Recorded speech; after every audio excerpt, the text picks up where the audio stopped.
All right, Shalom. First, I want to give all praises, honor, and glory to Yahweh, Bahasham Yahweh Shai, Bahasham Rachak Kodash.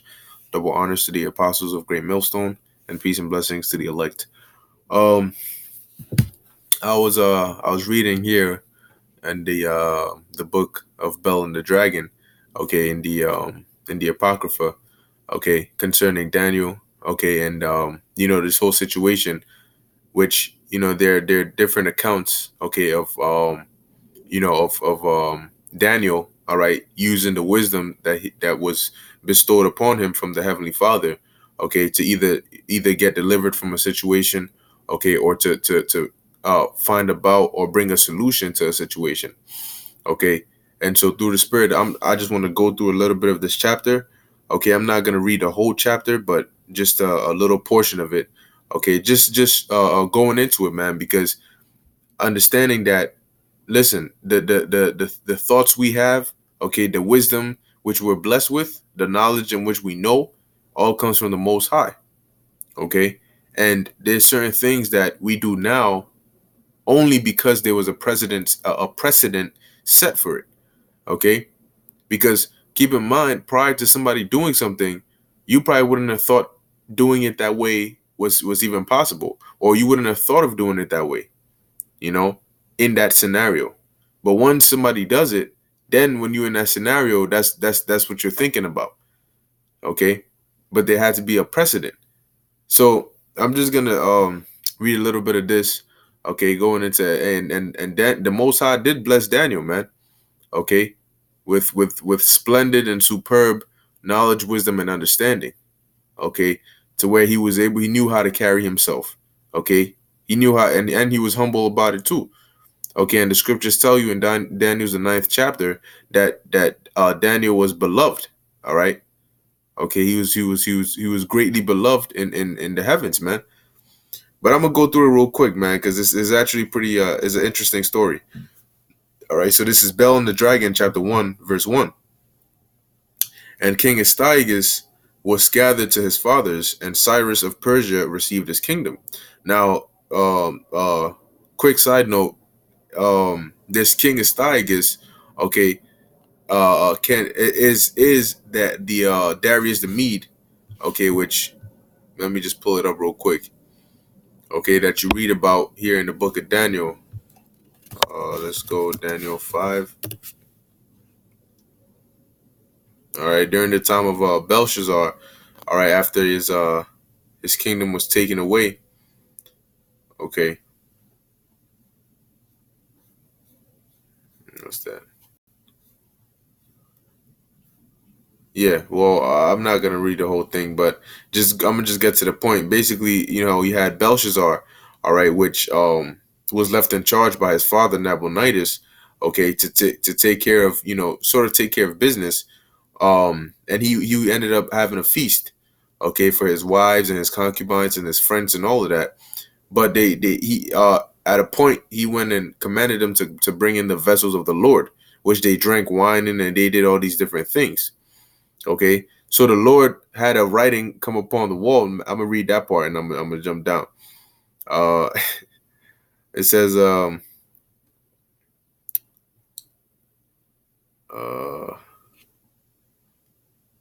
verse 4. It says, they drank wine and praised the gods of gold, and of silver, of brass, of iron, of wood, and of stone. And so not only were they polluting the Lord's vessels, okay, but they were out here praising different gods, idolatry. All right. So it says, in the same hour came forth fingers of a man's hand, and wrote over against the candlestick upon the plaster of the wall of the king's palace. And the king saw the part of the hand that wrote. So imagine that, you know, you might have a you might have a candlestick with a burning fire, and then you see in the back behind it, you see just a finger just writing on the wall. Wait, that's where you get the saying, the writing on the wall. Okay, but just imagine that, man. You chilling at night and everything is all sweet. You drunk as hell, and you see this, man. You just see a hand just writing on the wall, man. That's like some next level, horror scene. All right. It says, then the king's countenance was changed, and his thoughts troubled him, so that the joints. So he went from being all cheerful and drinking and having this mirth spirit, and it shows you how quick the Lord was able to change that, man. He went from 100 right to 0 real quick. So it says his countenance, meaning his face, all right, his expression was changed, and his thoughts troubled him. So he got shook. He got scared. He's like, what in the what? Whoa, what's that? I mean, if that was to happen today, you don't think people would be shook up for that? So that the joints of his loins were loosed, and his knees smote one against another. Okay, so he was shook, man. All right. It says the king cried aloud to bring in the astrologers, the Chaldeans, and the soothsayers. And the king spake and said to the wise men of Babylon, whosoever shall read this writing and show me the interpretation thereof shall be clothed with scarlet and have a chain of gold about his neck, and shall be the third ruler in the kingdom. So you understand that this is what happened. And so we're gonna go down. Okay, this was the writing that was written there, which Daniel broke it down. All right. It says, then was the part of the hand sent from him, and this writing was written. And this is the writing that was written, Mene Mene Tekel Upharsin. This is the interpretation of the thing. Mene, God hath numbered thy kingdom and finished it. Tekel, thou art weighed in the balance and art found wanting. Peres, thy kingdom is divided and given to the Medes and Persians, hence the Medo-Persian Empire. All right, because after the Babylonian Empire, you had the Medo-Persians, but you had the Medes ruling. Okay, also at the time of the Babylonians, but then you had Darius the Mede ultimately take it down. Okay, and then after him, you had the Persians rise. Okay. So it says, then commanded Belshazzar that, and they clothed Daniel with scarlet, and put a chain of gold about his neck, and made a proclamation concerning him that he should be the third ruler in the kingdom. So he was put in a high estate, okay, because of the knowledge that the Lord had blessed him with, the wisdom, okay, the understanding. And it was on another level, man. Being able to break down dreams. How the hell do you tell somebody what they dreamed about and then explain to them what the dream is? That's only something that the Most High, all right, can do. And that's why they call Daniel Belteshazzar, which I forget what it means. All right, matter of fact, I could just look it up. All right, but they also said what the gods. Okay, he has the wisdom of the gods, or something to that effect. Bel.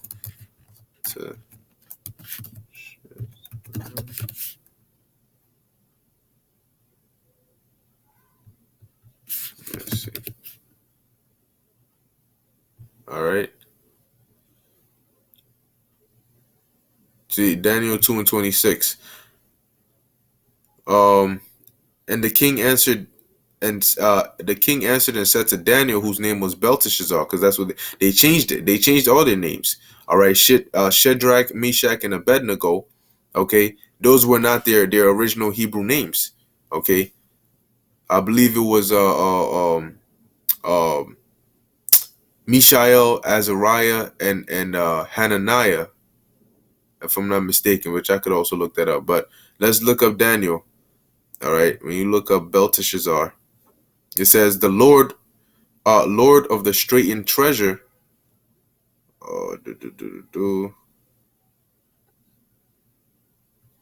It says the fourth of the greater prophets taken as hostage in the first deportation to Babylon. Because of the gift of God of the interpretation of dreams, he became the second in command of the Babylon Empire, and lasted through the end of the Babylonian Empire and into the Persian Empire, which, as I said, his prophecies are the key to understanding the end time, to the understanding of end time events, noted for his purity and holiness by contemporary prophet Ezekiel. But time out, I thought the Bible wasn't real. But the prophecies written in the book of Daniel are what? They are key to understanding, to the understanding of end time events. Okay, but people want to turn around and no, it's not a historical book. You know, it's a fairy tale. Actually, read it and understand it, and you'll see that it's far from a fairy tale, man. This is the most historically accurate book. It lines up with secular history. The things you read in the scriptures, they actually happened. You have monuments. You have uh, um, archaeological proof. Okay, of in secular history that back up the scriptures. Okay, you have people who are written of talked about in the scriptures. When you look them up in real life, like you might have a certain king, okay, of a certain empire. You look him up in history. The historical accounts go into their interactions with the Israelites, and when you read the scriptures, you see how it's the same. It's balanced. It's linked. All right, but I don't want to shift too far off topic. Okay, so I'm gonna go back. So just getting to the point. It says, "In that night was Belshazzar, the king of the Chaldeans, slain, and Darius the Median took the kingdom, being about 62 years old." So this Darius the Mede, all right, is the same as Astyages. Why? Because Cyrus, okay, you had uh, uh um Belshazzar, and then you had Cyrus, but in between you had Darius the Mede, right? So that must mean that Darius came before who? Cyrus. And here, as we're reading in Bel and the Dragon, chapter 1, King Astyages was gathered to his fathers, and Cyrus of Persia received his kingdom. So after Astyages was Cyrus, okay? And when you actually read the history, it tells you that Astyages was really Cyrus's grandfather, okay, through his mother's side. All right, but that's a topic for another time. All right, you can look it up. So it says, and Daniel conversed with the king and was honored above all his friends. Now the Babylonians had an idol called Bel, and there were spent upon him every day 12 great measures of fine flour, and 40 sheep, and 6 vessels of wine. All this over a non-living object. You got people today who don't even get a pinch of this in their life. You got people starving, but yet people had time to waste good resources and money on an inanimate object. Hey man, you gotta have a mental sickness to be into these idols, man. It says, and that's why the Most High hates idolatry. Okay, He's the only living power. Why is that so hard to understand? It says, and the king worshipped it and went daily to adore it. But Daniel worshipped his own God, who Yahweh, Bahashem Yahweh Shai. And the king said unto him, Why does not thou worship Bel? Who answered and said, Because I may not worship idols made with hands. All right, I may not. We and just like Daniel said, that applies to us as Israelites. We are not allowed. We are not to worship idols. The only power we are to worship is Yahweh Bahashem Yahweh Shai. And really, and you when you look at it, Christianity, all right, this modern day Christianity is it's a promotion of idolatry, because it promotes Cesare Borgia. It promotes Jesus Christ, and like we keep saying, Jesus Christ is not the Messiah in the scriptures. Just because you see that name there, guess what? The Jesus Christ that this world has been taught has a spirit behind it. So when people hear that name, they equate it with an Edomite. They equate it with a white man with long stringy hair, and they have that image that pops into their mind. Okay, what image am I talking about? Well, let's look it up. Jesus Christ. Oh, look, this is Jesus Christ. but this isn't the Messiah of the Bible. He looks nothing like this. Okay, this is fiction, man. This is man made.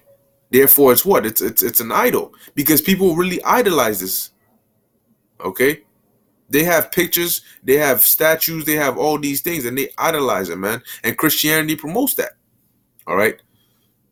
Nonetheless, continuing on, it says, who answered and said, and this was Daniel speaking, because I may not worship idols made with hands, but the living power, who hath created the heaven and the earth, and hath sovereignty over all flesh.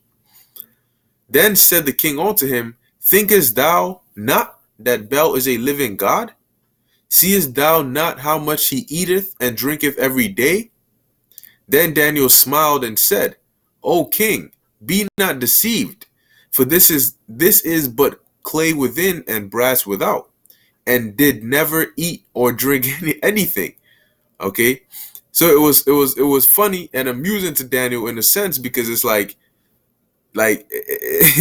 how you believe in that, like you actually believe that a statue, an inanimate object made with the hands of man, what it was able to eat. A man can he can mold things, he can use clay to make it look as realistic as possible, but the Most High is the one who has the power to put the spirit within it, okay, to make it alive, quickening spirit. Okay, so Daniel, that's why Daniel smiled. He's like, yo, like, you expect me to believe in this? But he knows why he smiled. Okay, so we're gonna go into it. So the king was wroth, meaning he was angry. He got pissed, and called for his priests, and said unto them, if ye tell me not who this is that devoureth these expenses, ye shall die. Because mind you, that's a lot of bread, to pay for all those different expenses. Now, in his mind, he was doing it for a good cause because he believed that Bel was an actual a god. But that's why he got so upset, because of the possibility that he's been wasting food and resources and money, and he has been being deceived this whole time. All right. So it says, but if ye can certify me that Bel devoureth them, then Daniel shall die. For he hath spoken blasphemy against Bel. And Daniel said unto the king, let it be according to thy word. So Daniel wasn't even stressed, because he understood. He said, look, man, look, what does Daniel need to be stressed about? The Lord done delivered him so many different times. And going once again to the information, the knowledge, wisdom, and understanding that the Lord had blessed him with, what did he really have to worry about? Now the priests of Bel were 70. That's 70. All right, because 60. Score is 20, and 20 times 3 is 60, plus 10. That's 70. It says, beside their wives and children. And the king went with Daniel into the temple of Bel. So Bel's priest said, lo, we go out. But thou, O king, set on the meat, and make ready the wine, and shut the door fast, and seal it with thine own signet. So they said it so confidently, and so proudly, because they knew what they were doing. Okay. And tomorrow when thou comest in, if thou findest not that Bel hath eaten up all, we will suffer death. Or else Daniel, that speaketh falsely against us. And they little regarded it. See, because they knew their plan. They're like, man, we got this, man. Oh, and Daniel's about to die for this. Oh, okay. So it says, for under the table they had made a privy or privy entrance, a secret entrance, whereby they entered in continually and consumed those things. So they used to sneak up in there, tear up the food, dog it all down, have their nice free meals, okay, and then come out and say, oh damn, look at Bel, look at how amazingly alive he is. He must have an appetite tonight. So when they were gone forth, the king set meats before Bel. Now Daniel time out. If Bel was a god, why he got to eat though? Did the king ever consider that? You know, why did he have to eat? What was he gonna eat with? So you walk in there, right, and you see a brass um statue or whatever, okay, that doesn't even move. It never moves. It tells you in the letter of Jeremiah, if they fall flat on their face, unless you pick them up, they're stuck there. Okay. When time passes and spider webs and dirt and dust get caught up on them, they can't clean themselves. They can't do any of that. But all of a sudden, he's able to. It goes from being brass, being stuck, being a statue, to freely moving. Doing some stretches, jumping jacks, working up that appetite. Come on, it doesn't even make sense. But hey, it's a spirit that blinds people. You know, that's why even in today's day and age, when you bring valid proof to our people to break them out of that spirit of idolatry, break them out of that spirit of being docile, they don't want to accept it. Even see, they don't want to accept the truth. Okay? Because even though they know it's true, they tell themselves, no, it can't be true. Because that means that what I was taught is wrong. And I'm not willing to accept that what I was taught is wrong. Therefore, even though you may give me all the proof necessary, I'm going to deny it. It says, now Daniel had commanded his servants to bring ashes, and those they strewed throughout all the temple in the presence of the king alone. Because Daniel had a suspicion that there was a way that those priests were getting in and out, okay, of the temple and eating the food. Because Daniel knew for a fact, ain't no way that statue was eaten. So he said, well, if somebody's been coming in here, we're gonna find out. And that's why he did it in the presence of the king alone. So only the king and Daniel knew, okay, because they were the last one to leave. So they knew what they had done. Now the priests, being that they had already left, not regarding anything, they didn't know that Daniel had them pour the ashes on the floor, okay, or all over the temple. So they weren't even expecting that. Well, check it out. It says, and they went out and shut the door and sealed it with the king's signet, and so departed. Now in the night time, the priests with their wives and children, as they were wont to do, and did eat and drink up all. So when they came, all right, it's at night, right? It's not like we in 2019. You come and you flick on the light switch and all the lights just come on. No. So the light that they had, whether it was a lantern or a candle or whatever, it was to see what's in front of them, to see, okay, all right, where the food at? Oh, he got the good meat today. All right, we're lit. So they're not really paying attention to what's on the ground, what's down there. So they out here leaving footprints and all the evidence over there, man. It says in the morning bee time, the king arose and Daniel with him. Bee time meaning early. Okay. And the king said, Daniel, are the seals whole? And he said, Yea, O king, they be whole. And as soon as he had opened the door, the king looked upon the table and cried with a loud voice, Great art thou, O Bel. With thee is no deceit at all. So he got hype. He's like, I knew it. Look, man, I told your ass that he was alive, man. Okay. But he was too quick. He was too quick to out of excitement that he didn't even notice what had gone on. It says, then laughed Daniel and held the king that he should not go in. So imagine that. I mean, they open the door, and then the first thing the king sees is the food is gone. Because his mind is where? Is on that table to see if the food is there or it's not. So he sees it's gone. He's about to take a step in there, like, oh, all right, it's lit. Get closer, look around and all that. But that's why it says, and Daniel held the king that he should not go in, and said, Behold now the pavement. All right. Look down. Look at the ground. Did you forget that we poured the ashes on the floor? That wasn't just for show. It says, and mark well whose footprints are these. Because remember, when them priests came in there with their family, guess what? They had to walk, right? And the floor was covered in ash. So that means they left footprints. And the king said, I see the footprints of men, women, and children.